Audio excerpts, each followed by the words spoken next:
Sihanouk. Chapitre 16. La Chispa.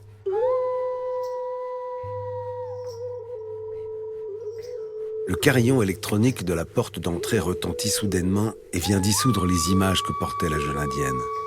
Durant son séjour, personne n'avait encore sonné après l'heure du repas. Dubitative, inquiétée par cette visite mystérieuse, elle pose la petite sculpture sur la table basse, replie son couteau qu'elle a enfoui dans sa poche en se dirigeant vers le hall d'entrée. Ce doit être Miguel, pense-t-elle. Il a dû oublier quelque chose. Qui est là? Votre patron, miss. Monsieur Larry Jebb en personne. Ouvrez-moi, s'il vous plaît. Lorsqu'il apparaît devant elle, Ilwen reste interdite, les yeux légèrement écarquillés à se trouver face à l'homme qui semble avoir traversé l'écran de la télévision pour arriver jusqu'à elle. En la saluant, il lui adresse l'un de ses sourires diaboliques. Il suffirait d'infimes changements dans l'animation des muscles du visage de Larry Jebb pour qu'il produise un sourire charmant plutôt que la grimace glacée que reçoit la jeune femme.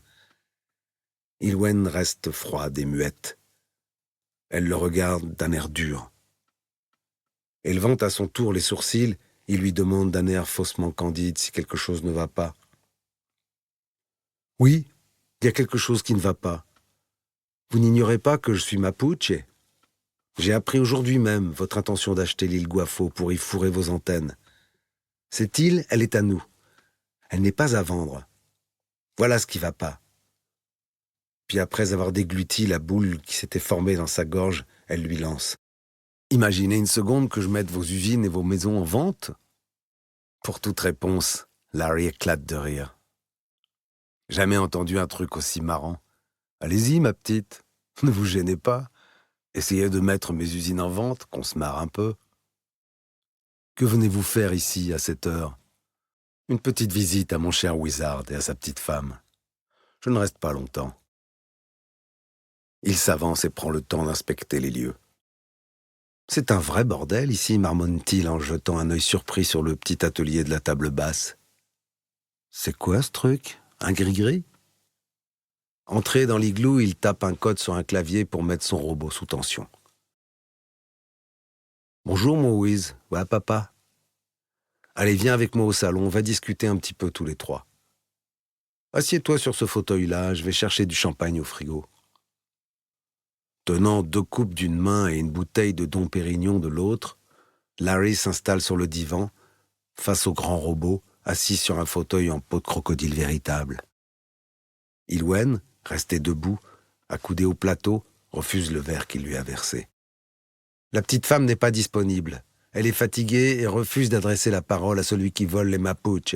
« Bonsoir. » Avant qu'elle se soit mise en mouvement, l'homme l'attrape vivement par le poignet et l'oblige à s'asseoir dans le fauteuil libre. « Madame la danseuse gitane, je ne suis pas venu pour parler de guéguerre avec les Indiens. Contentez-vous d'être jolie et laissez les gens sérieux à leurs affaires sérieuses. » Ah, à propos d'affaires sérieuses, j'en ai une pas mal. Doc m'a rapporté que vous êtes prête à m'assassiner pour toucher les 90 petits millions de dollars que des petits naïfs promènent sur Internet. C'est bien ça, Doc? C'est bien ça, mon créateur. Quoi? Mais comment il... Ah, je comprends. Il m'espionne sur Facebook et rapporte à son maître. J'aurais dû m'en douter. En tout cas, je n'ai jamais dit ça. J'ai dit que cela me serait possible. Je suis incapable de tuer quelqu'un, même pour 100 milliards de dollars. Puis se tournant vivement vers le robot avec une grimace de colère. En tout cas, pauvre cafetière, je suis rassuré, tu n'es pas près d'aimer quelqu'un. On voit qui t'a fabriqué. La fameuse étincelle, elle n'est pas près d'arriver dans ton crâne d'œuf. Tu ne seras jamais autre chose qu'un esclave en plastique, un flic déguisé en joujou, une mauvaise farce. Le robot tourne la tête vers elle et lui répond de sa voix creuse. « Je ne sais que répondre à cela, mon amour. Puis-je t'aider pour autre chose? » Laissez-le tranquille, voulez-vous? Peu importe ce que vous êtes ou n'êtes pas capable de faire. Je ne veux pas prendre le risque de vous garder dans mes pattes. À l'heure qu'il est, vos domestiques sont déjà renvoyés. Quant à vous, vous quittez la baraque demain. Le solde de votre crédit a été versé cet après-midi sur votre compte. Un taxi viendra vous chercher à 8 heures. Votre vol est à 11 heures.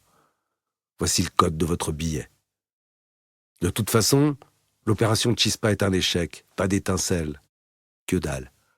Le sorcier s'est pris pour le bon Dieu avec cette histoire de vieux bouquin. Finalement, il n'est qu'un vulgaire poète. Assénant un nouveau sourire vénéneux, il attrape le dossier imprimé qui traîne sur le bord de la Seine et le parcourt en remuant la tête de gauche à droite, affichant une moue moqueuse. Quel tissu de conneries ces tirades en vieux français. Ce putain de sorcier a farci la tête de mon whiz avec de la purée moyenâgeuse. Ça sent le vieux château fort humide. On peut pas dire que ce soit le chemin le plus court pour aller sur Mars. Il déclame le livret à haute voix. C'est la partie que doit dire l'archidiacre, assassin d'Esmeralda. « Vous êtes un assassin !» Le prêtre l'a pris dans ses bras avec fureur et se mit à rire d'un rire abominable. Larry, amusé par ce théâtre, imite le rire affreux qui est décrit. D'une voix forte, il reprend le jeu. « Eh bien oui, assassin, mais je t'aurai. Tu ne veux pas de moi pour esclave, tu m'auras pour maître. Je t'aurai, j'ai un repère où je te traînerai. » Il s'interrompt pour commenter. « Non, mais on croit rêver. Quelle connerie !» Puis il poursuit. « Tu me suivras. Il faudra bien que tu me suives ou je te livre. Il faut mourir, la belle, ou être à moi. Être au prêtre, être à l'assassin. Dès cette nuit, entends-tu cela? La tombe ou mon lit ?» Caricaturant le ton dramatique du dialogue, Larry vient à l'instant même de reproduire l'expression faciale exacte de l'archidiacre qu'a joué Max 15 jours auparavant, dans le cadre du module Désir-colère. Pour Quasimodo, le message est clair. L'archidiacre veut lui voler son Esmeralda. En un instant, l'ambiance bascule. L'écran plastron de l'androïde lance d'aveuglants clignotements rouges, alors que le son violent des cloches de Notre-Dame retentit et déchire soudain le silence de la nuit. C'est le signal de la colère qui vient de surgir dans tout le réseau neuronal du robot. D'un geste fulgurant, il attrape Larry par le cou avec sa pince et serre assez pour l'immobiliser totalement. Le choc a fait bondir Ilwen sur ses jambes. Horrifié au plus haut degré, le corps pénétré par le carillon des cloches qui rythment son insoutenable douleur, Larry Jeb comprend que la chispa du sorcier vient de survenir. Dans un geste tremblant malgré la douleur et l'angoisse qui l'assaillent, il allonge son bras droit dans un ultime effort pour atteindre le bouton coma situé à portée de sa main. Mais le buste de Doc recule d'1 centimètre. C'est juste assez pour qu'il ne puisse l'atteindre. Larry, le visage blanc de terreur, comprend alors qu'il est condamné.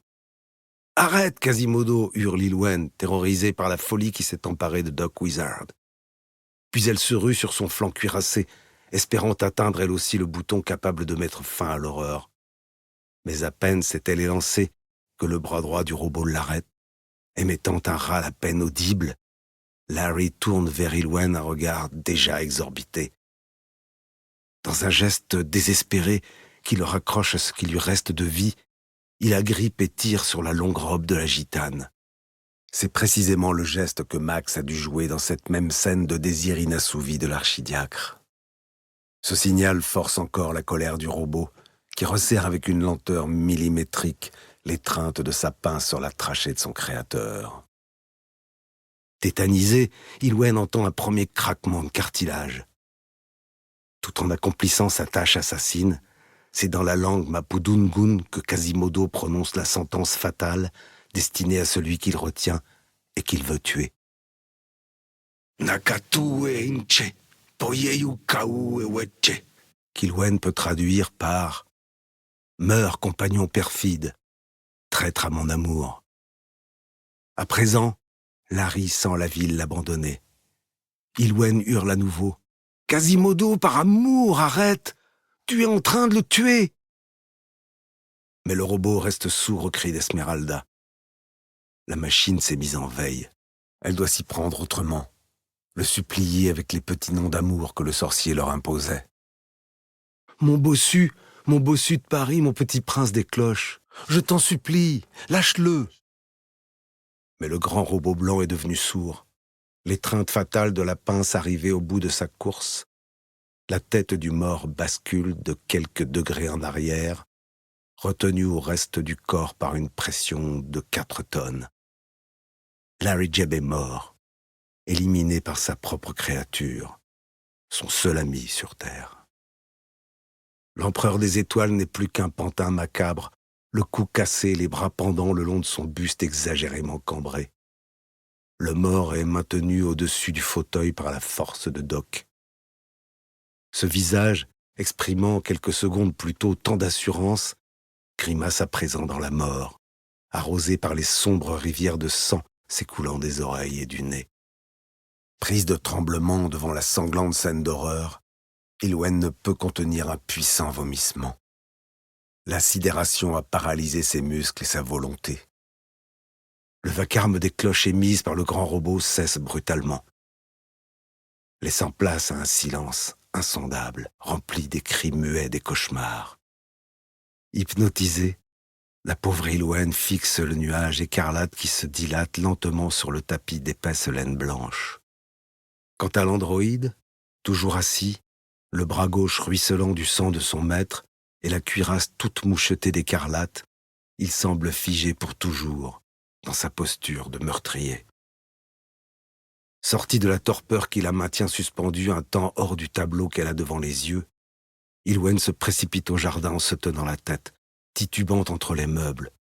On la dirait ivre, prise de vertige.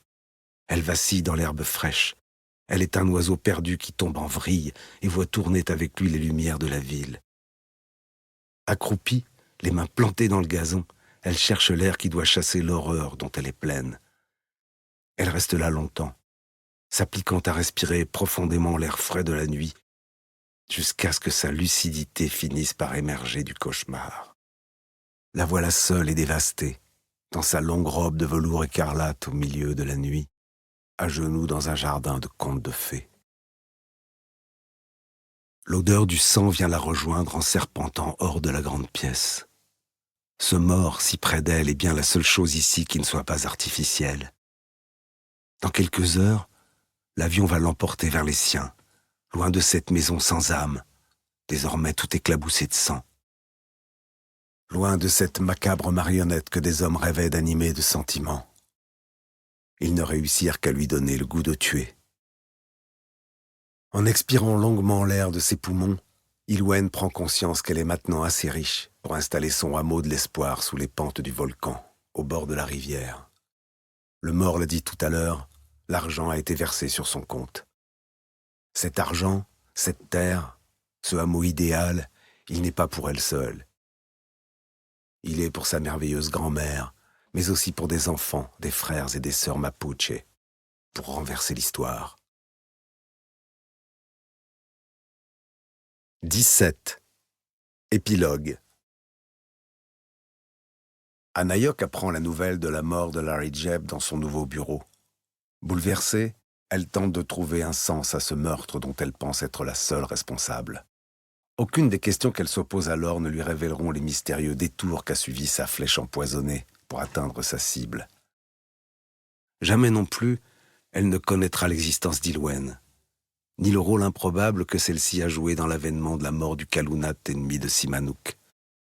Mais toutes les deux savent que l'homme qui voulait détenir le ciel pour assurer sa puissance portait le même idéal que ceux qui débarquèrent en Amérique 500 ans plus tôt. S'approprier la terre, l'eau qui court, le vent qui remplit l'espace, les montagnes et les plaines. Elles savent que l'or a empoisonné ces terres, cette eau et ce vent, écrasant au passage les peuples aux empreintes légères qui les habitaient.